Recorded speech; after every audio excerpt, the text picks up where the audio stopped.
জন মানুষের অনুষ্ঠান। আমি দিচ্ছি হলো 11 বাটা।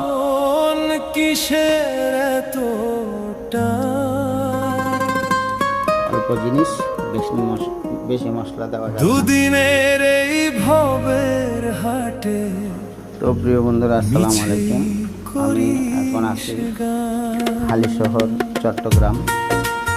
এখানে একটি ঘরোয়া রান্না, ঘরোয়া পরিবেশে ঘরোয়া রান্না আপনাদেরকে আমি দেখাচ্ছি। এখানে 60 জন মানুষের অনুষ্ঠান। যাবি রে তুই একলা চলে, সাঙ্গ হবে খেলা, তবুও তোর কাটে না ঘোর যায় যে বয়ে বেলা।